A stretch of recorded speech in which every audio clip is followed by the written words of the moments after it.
Bom dia. Bom dia.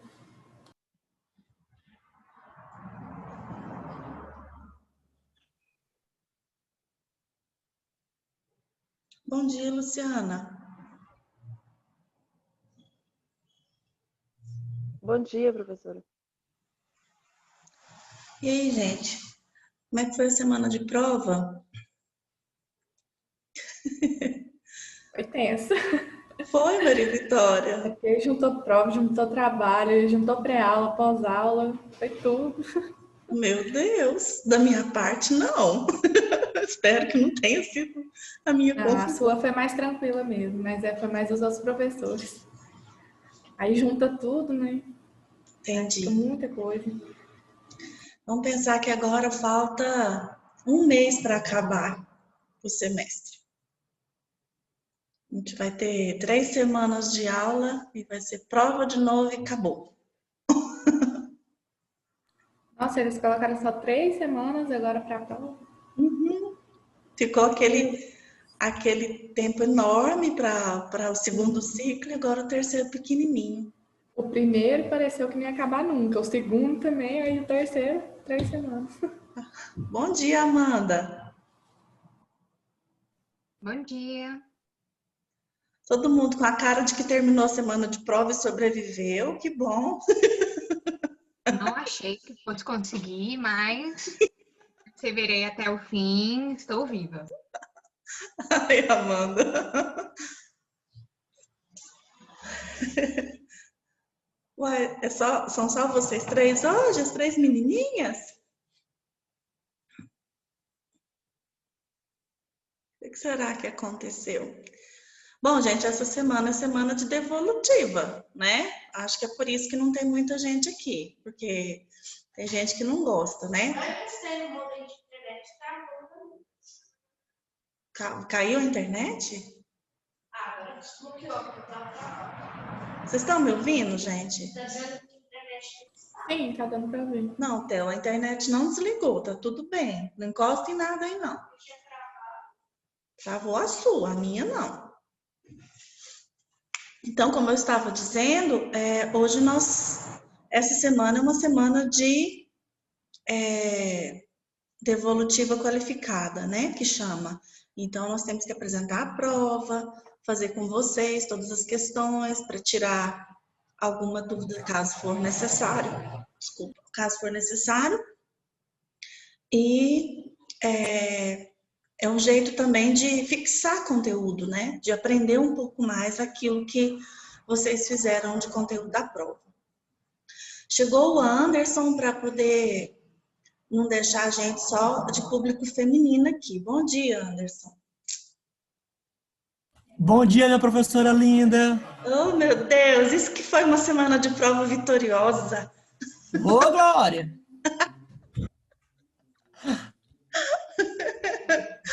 Eu vou compartilhar a tela, então, com a prova, para a gente fazer a correção. Bom, geralmente, quando tem alguma questão polêmica, ou que vocês acham que está com o gabarito errado, vocês entram em contato comigo. Como isso não aconteceu com nenhuma turma esse semestre, eu acho que eu vou glorificar de pé. Esse semestre não, esse ciclo, acho que não tem nenhuma dúvida em relação a alguma questão específica, né? Tem, Amanda? Eu tenho, mas eu não lembro direito qual é a questão, tem que ler. Porque como eu sabia que você já ia fazer a devolutiva, a gente nem, entendeu? Entendi. Oh, meu Deus. Ainda é muito cedo para comemorar. Ainda nem Mas eu não preparei. acho, né, eu não acho que é porque a questão tá errada nem nada, não. É porque eu tive dúvida mesmo, entendeu? Ah, ok. Então, vamos lá. Eu vou compartilhar a tela e aí, quando chegar nessa questão específica, a gente discute um pouco mais. Vocês acham necessário aumentar um pouco a letra? Tá Acho que não ok? precisa, não. Ok. Então, vamos lá. A primeira questão foi sobre os mileniais, dos adultos jovens. Cadê o negócio que faz eu descer a tela? Então, eu tenho algumas alternativas e eram para vocês marcarem embaixo qual que correspondia da lista de verdadeiro ou falso, certo? Então, os mileniais, de acordo com aquele quadro que a gente tinha lá no livro, assiste mais 1 hora de TV por dia, é verdade. Possui pelo menos uma tatuagem, é verdade. Envia mais de 10 mensagens por dia, é verdade. E tem um perfil no site de relacionamento. Então, a resposta correta é aquela que todas são verdadeiras, a letra B. Ok? Eu vou prosseguindo e se tiver que parar, vocês me gritam aí. Dentro do capítulo de adulto jovem, a gente também falou sobre maternidade e paternidade, que é um momento que isso pode acontecer, né? Então, de novo, o mesmo formato, analisar as alternativas e dizer se está verdadeiro ou falso. As pessoas têm menos filhos hoje do que em gerações anteriores. Verdadeiro. Segunda, agora que a maioria das mães trabalham fora, elas passam menos tempo com seus filhos em comparação às mães dos anos 60. Falsa. Terceira, a satisfação conjugal aumenta durante os anos de criação dos filhos. Falsa também. O Rafael tá querendo entrar, peraí. Vai. Combinar trabalho e papel familiar é bom para a saúde do relacionamento. Verdadeiro. Então, a ordem correta é a da letra C. V, F, F, V. Essa segunda opção, falando que as mães trabalham fora e passam menos tempo com seus filhos em comparação às mães dos anos 60, ela é falsa. Apesar da gente ter umas dúvidas nesse momento, né? Mas essa frase foi copiada do livro. Ela está exatamente como está na página 503. Então, o livro não traz um argumento para essa afirmativa. Então, eu não posso, a gente pode fazer alguns achismos aqui, mas não existe uma fundamentação teórica para essa frase, mas ela foi retirada do livro. E eu acho que eu fiz uma questão dessa no pós-aula. Se eu não estou enganada, no questionário do pós-aula, vocês tiveram a oportunidade de errar ou acertar essa questão para na hora da prova não ter dúvida, né? Então, vamos prosseguir. Questão número 3. O termo meia-idade apareceu pela primeira vez em 1895, quando a expectativa de vida começou a se prolongar. Foi exatamente a Daiane Papalha que falou isso. Então, baseado nessa frase, número 1. A vida adulta intermediária, em termos cronológicos, é o período entre 40 e 65 anos, tá certo? 2. Muitas pessoas de meia idade estão no auge das suas carreiras e contribuem para uma melhoria social? Sim, também. 3. A saúde e os hábitos de vida nessa idade influenciam o que acontece nos outros anos? Sim. Então, a resposta, letra A, todas estão corretas. Ok? Número 4. Nós conversamos também bastante sobre a menopausa. Então, tem aqui uma questão sobre a menopausa. A menopausa é a cessação da menstruação e da capacidade de gerar filhos. Vamos ler as frases e ver quais estão corretas. 1. A menopausa ainda é vista como uma doença? Não, ela já foi vista como uma doença, mas isso não acontece mais. Pois não, Amanda? Essa que eu fiquei na dúvida, porque, por exemplo, assim, é igual menstruação. No senso comum, se a gente for conversar com algumas pessoas, menstruação é doença, tanto que a pessoa ela fica escondendo, assim, aquele tabu para falar sobre, toda aquela coisa assim, para ninguém descobrir que parece que ainda é uma doença transmissível por aí, sabe? Então, assim, no meu círculo assim, de convivência, pelo menos, por isso eu falo assim, que no senso, porque a questão fala assim, a menopausa ainda é vista como uma doença. Se fosse, por exemplo, assim, a menopausa ainda é vista como uma doença pelo senso comum, ou então pelos médicos, aí acho que ficaria, por exemplo, pelos médicos não.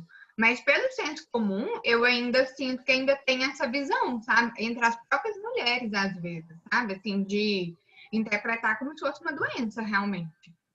Engraçado, pelo que a gente conversou, pelo que a gente leu, né, que está escrito no livro, eu pensei que tinha ficado claro que esse processo de pensar que a menopausa era uma doença tinha ficado no passado, porque nós, inclusive, falamos que a maioria das mulheres hoje, elas lidam com isso como se fosse uma coisa mais natural. Existem algumas alternativas para ter menos sintomas, isso faz parte do desenvolvimento, da evolução do corpo da mulher, né? Então, se vai acontecer com todas, se é previsto para todas, não é uma doença, é algo que acontece naturalmente. Foi nesse sentido que eu pensei essa frase aí. E ela não está correta porque não é visto como uma doença mais. Já aconteceu, realmente. E eu acredito que pode ser, Amanda, que as pessoas com que você está citando tenham essa vivência, mas isso não é a maioria, pelo que eu conheço, pelos artigos que eu já li, pelo texto, pelo livro que a gente lê também. A menopausa ela já foi considerada uma doença, mas isso não é evidente mais. Alguém tem mais alguma constatação a respeito disso? Alguém quer contribuir com a gente? Não? É só eu e a Amanda mesmo que vamos ficar conversando?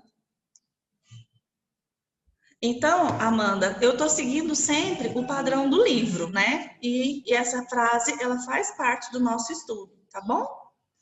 A segunda opção, todas as mulheres sentem, todas, o problema é esse, todas, sentem diversos sintomas desagradáveis nesse período. Não, tem mulher que nem sente, passa ilesa, né? Então, essa também tá falsa. Os níveis decrescentes de estrogênio não parecem afetar o desejo sexual nas mulheres.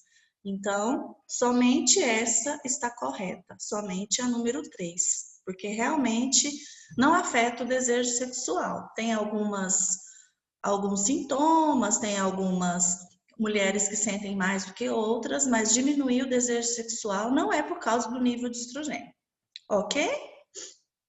Então, vamos prosseguir. Bom, no dia que nós conversamos sobre violência nas relações íntimas, eu falei que o livro fala de um jeito e a Lei Maria da Penha fala de outro jeito. Se vocês quiserem retornar no vídeo depois, ficou bem claro isso aí. Isso daqui é de acordo com o livro, que eu falei para vocês que eu ia cobrar de vocês de acordo com o livro. A pesquisa sobre violência nas relações íntimas identifica 3 tipos de violência.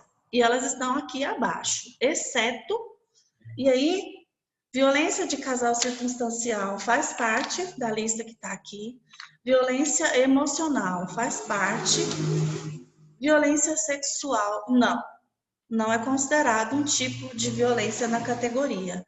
E terrorismo íntimo é. Então, a resposta errada, a exceção da pesquisa, é a letra C, violência sexual. Vocês viram que o grupo de... Não, você não vai deixar ele aqui me atrapalhando, não. Você tá Então tá. Vocês viram ontem, eu não sei se todo mundo viu, que eu compartilhei no Instagram. Eu sou professora de estágio do grupo de jurídica, né? O grupo reflexivo com autores de violência doméstica. E ontem nosso grupo participou de uma entrevista na Rádio Manchester. Eu e 2 estagiárias demos uma entrevista. E foi muito interessante, foi muito legal. Foi um momento enriquecedor para a gente. As estagiárias ficaram bem... como é que fala? Se sentiram muito valorizadas, elas falaram também. Então foi muito legal, foi um momento muito interessante.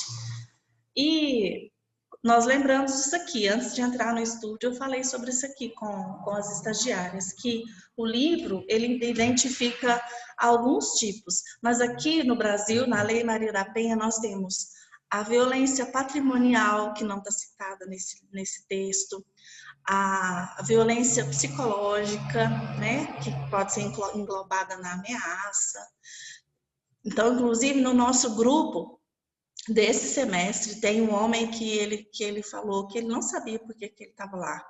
E a gente sabe que ninguém é encaminhado para um grupo desse porque é bonitinho, né? Porque é lindo demais e vai para lá. Não é. E aí nós falamos, o senhor não cometeu nenhum tipo de violência contra a sua companheira? Não, não encostei nela. E aí a gente continuou conversando para entender o que aconteceu. E ele falou, eu só gritei. Só gritou. E aí a gente pergunta, gritou o quê? Que ia matar. Pronto. Isso é ameaça. E aí pode enquadrar, sim, na Lei Maria da Penha e o indivíduo pode responder processo. Bom, inclusive eu li essa semana que em briga de marido e mulher, vizinho mete a colher, sim. A gente precisa salvar as pessoas, as mulheres. Número 6. A respeito do estilo de vida, dos relacionamentos. Vamos ver o que está verdadeiro, o que está falso aqui embaixo. Há indicações de que as crenças religiosas podem afetar a taxa de casamento? Verdadeiro. Tem gente que casa exatamente por causa do tipo de religião que segue. Casais homossexuais tendem a ser tão satisfeitos com seus relacionamentos quanto casais heterossexuais? Verdadeiro. Homens cujas esposas estão grávidas não apresentam mudança no nível de testosterona? Falso. Eles apresentam sim. Última frase, os adultos jovens tendem a acreditar que para casar a pessoa já deve ser adulta. Verdadeiro. Então, a resposta correta, letra A, VVFV. Ainda sobre o adulto jovem, o início da vida adulta é um frequente tempo de experimentação antes de assumir papéis e responsabilidades adultos. Papalha. Número 1. O desenvolvimento da personalidade no início da idade adulta pode assumir a forma de recentralização. Número 2. Permanecer na casa dos pais é mais comum entre adultos jovens. E número 3. O início da vida adulta oferece um período chamado de moratória, onde os jovens estão livres da pressão de formar compromissos duradouros. Todas estão corretas, todas as frases foram copiadas do nosso livro. Tô indo, hein? Vocês não estão me parando, eu tô indo. Eu só tô vendo 3 carinhas aqui. Se alguém falar alguma coisa no chat, vocês me avisam que eu não tô com ele aberto. 8. Assinale a proposição correta. E aí, isso aqui misturou algumas coisas que a gente já viu em outros capítulos e os capítulos atuais que a gente está vendo também. São princípios da abordagem do desenvolvimento segundo Bates. Contextualidade, não. Só de ter falado contextualidade está errado. O restante está certo.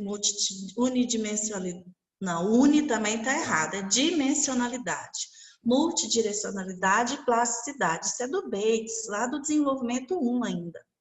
B.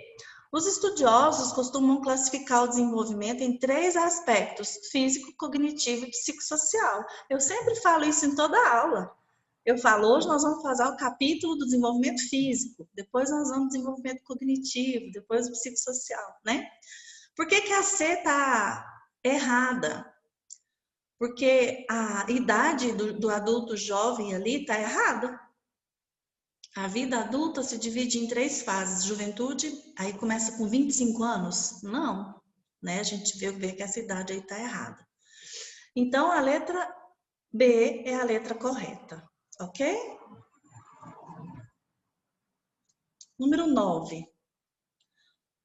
O conjunto de normas ou expectativas culturais para a época da vida nas quais certos eventos acontecem, como casamento, ter filho, trabalho, aposentadoria, devem ocorrer. Isso significa relógio social. Tem um monte de coisa social aí, regulação, referência, expectativa, mas estava bem óbvio, essa foi presente de Natal antecipado, não foi? Eu achei que essa daí estava bem facinha mesmo. Cadê meu negocinho de descer? Número 10. Essa é maior e a letra a letra D, que é incorreta. Vamos ver se a gente precisa ler tudo. As etapas do ciclo de vida familiar são permeadas por crises que podem acontecer em qualquer fase do desenvolvimento. Aí tem 5 alternativas e só uma delas está incorreta. As outras estão corretas. Eu não vou ler todas, a não ser que vocês tenham alguma dúvida nessa. Mas a que está incorreta é a letra D. Vamos ver por quê. No ciclo vital, a família composta por jovem e adulto apresenta novas relações e proporciona um realinhamento do convívio mais intenso pelo maior tempo disponível, porém com objetivos diferenciados entre as pessoas. Não corresponde com a realidade. Essa é a alternativa que é incorreta. Nas outras está falando certinho. Olha lá, a letra A, o adulto jovem, ele ainda já apresenta autonomia, responsabilidade. Ele ainda é um filho que fica na casa dos pais, é até chamado por alguns autores de síndrome do filho canguru. As outras também estão falando da velhice e de outros ciclos vitais de uma maneira correta. Então, só a letra D que está incorreta, ok? De novo, sobre a crise da meia-idade, que a gente teve uma aula que falamos bastante sobre isso. Então, nós temos 3 frases. E as 3 estão corretas. A crise da meia-idade, ela pode ser conceitualizada como uma crise de identidade chamada de segunda adolescência? Pode. Até dei o exemplo às vezes tem gente que fica meio ridículo, né? Fica querendo ser mais jovem, assim. A proposição 2 é apenas uma das transições da vida que envolve um exame, uma reavaliação de valores. Sim, nós falamos que essa crise é exatamente por causa dessa reavaliação. Número 3, pode vir a ser um ponto de virada psicológica, porque é um período de balanço que pode produzir novos entendimentos e também estimular correções de planos e trajetórias da vida, quando o adulto é resiliente. Então, todas as afirmativas estão corretas. Ok? Também essa daqui? Beleza. Aí, a gente falou da geração sanduíche, que são os adultos intermediários que estão, eu falei isso, no meio do filho adulto jovem e adolescente e os pais idosos. Então, a geração sanduíche significa geração do meio. Ela é o recheio ali das outras 2 gerações. Essa também foi presente de Natal antecipado, tá?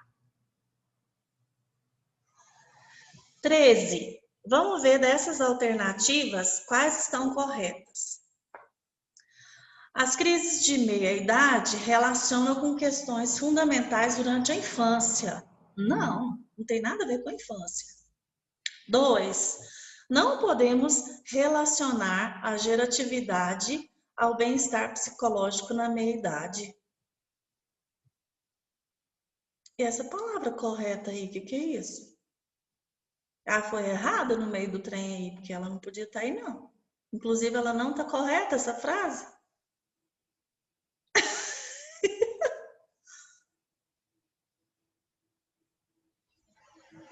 Não podemos relacionar a geratividade ao bem-estar psicológico na meia-idade. Podemos sim. E se não é que bagunça tudo. Pronto. 3. A 7ª crise psicológica proposta por Erikson é geratividade versus estagnação, certo? Está no livro isso aí. 4. Para Jung, no processo de individuação, há 2 coisas para serem realizadas: abrir mão da imagem da juventude e reconhecer a mortalidade. Exatamente essas 2 que estão corretas, então. A 3 e a 4. Ok? 14. A gente falou muito sobre isso. A expressão usar ou perder confirma a importância de ter uma vida saudável, com equilíbrio entre atividade física e alimentação.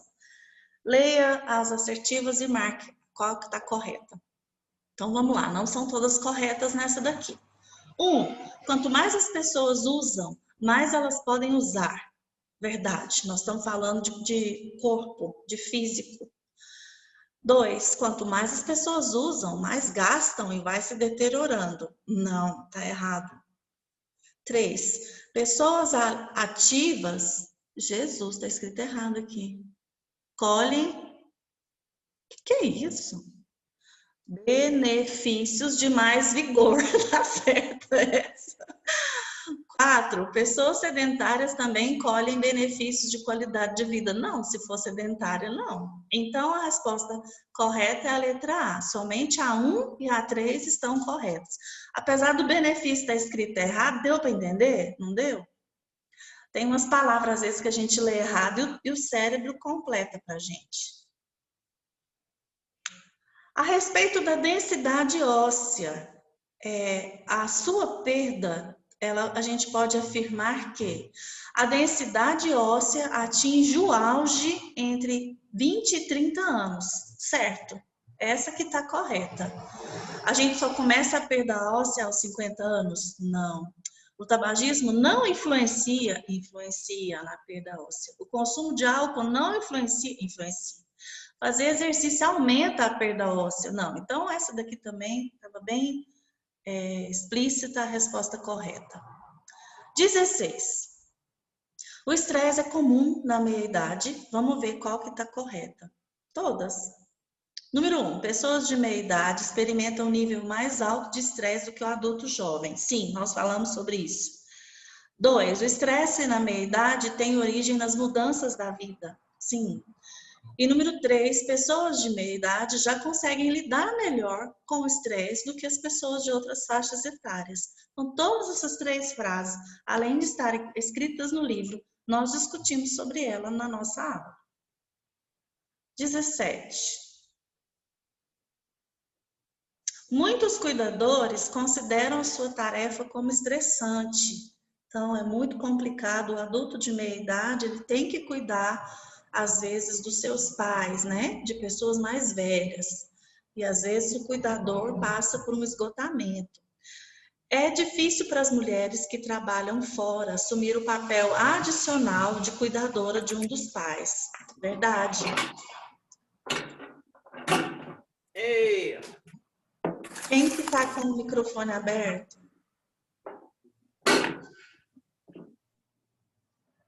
Aumenta o estresse financeiro, aumenta. Às vezes tem que contratar uma enfermeira para dormir ou uma pessoa para cuidar durante o dia quando vai trabalhar. Então, sim, tem um desgaste financeiro maior. 3, o esgotamento do cuidador é a exaustão de adultos que cuidam de parentes idosos. Sim, por isso que é interessante fazer um rodízio, os filhos trocarem a casa onde vai ficar cada mês com um filho. Infelizmente, não são todas as famílias que têm essa possibilidade, né? Então, é muito comum o esgotamento do cuidador. Essa semana passada, na quinta-feira, eu conversando com um conhecido, e ele estava falando que a avó dele, de 90 anos, está com Alzheimer e estava internada porque fez uma cirurgia do fêmur, que inflamou uma outra prótese que ela tinha colocado. E aí, assim, gente, ele contando da mãe dele, que a mãe cuida dessa vó com Alzheimer e não sai de casa há muitos anos. A mãe em depressão, cuidando da avó com mal de Alzheimer, porque não tem mais ninguém da família para cuidar. Só ela que assumiu esse cuidado. Ela é a única filha, os outros são filhos, geralmente isso fica para a filha. Ou seja, eu vou morrer largada no meio do pasto. Tô brincando. Então, a gente experiencia sempre esse tipo de situação, né? Conversando no dia a dia, é muito comum a gente saber do esgotamento de quem cuida de pessoas idosas. Número 18. Sobre as relações dos adultos com filhos e com seus pais. A gente pode dizer que ninho vazio é quando os filhos saem de casa, sim. Ninho atravancado, o ninho não se esvazia como esperado, geralmente ele enche de novo. E geração sanduíche são os adultos entre seus pais e seus filhos. Então, todas estão corretas na número 18 também. Outra que fala sobre o ninho vazio. Vamos ler as 3 frases. Capital conjugal são os benefícios financeiros e emocionais acumulados durante um casamento de longa duração que tendem a manter um casal unido. Tem esse capital conjugal, está escrito aqui no livro. Ninho vazio corresponde à fase de transição, geralmente quando o último deixa o lar. Eu não sei quem acompanha meu Instagram, mas meu ninho não está vazio não, mas meu primeiro pintinho saiu de casa, bateu asas e voou e foi morar em outro lugar. Então, semana passada, eu comecei a sentir o que é isso aqui. Ainda bem que ainda tem um pintinho bem novinho, que vai demorar a sair do ninho. Mas realmente, dá um apertinho no coração. A gente ensina a bater asas e voar. E quando eles voam, a gente pensa, será que vai dar conta de voar? Oh, meu Deus! Então, o ninho vazio acontece quando o último deixa o lar. 3. E quando eles voltam? A síndrome da porta giratória, aquela de banco, assim, quando a gente não dá conta de sair dela. Também chamado de fenômeno bumerangue, quando os adultos retornam ao lar dos pais, geralmente na primeira dificuldade que eles têm, ou financeira, ou conjugal, ou qualquer problema nesse sentido. Então, essas 3 alternativas estão corretas. Última questão. Com relação ao desenvolvimento físico, na meia-idade, a gente pode fazer as seguintes afirmações. Geralmente, esses sujeitos têm problemas na visão. Eu contei para vocês que a gente começa a usar óculos sem ter usado antes na vida. 2, a resistência muitas vezes se sustenta melhor que a força nesse sujeito. Sim, a gente tem uma resistência maior, mas a força vai diminuindo.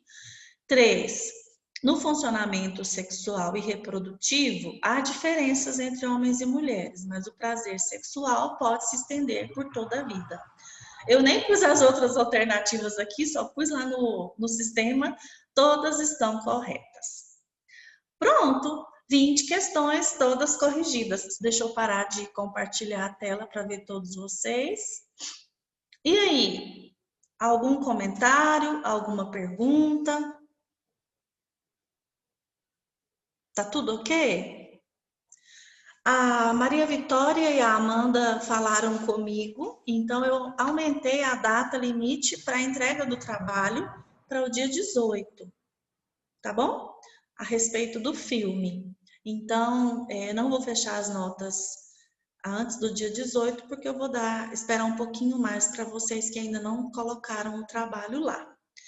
E aí, na próxima semana, a gente vai conversar sobre os próximos capítulos.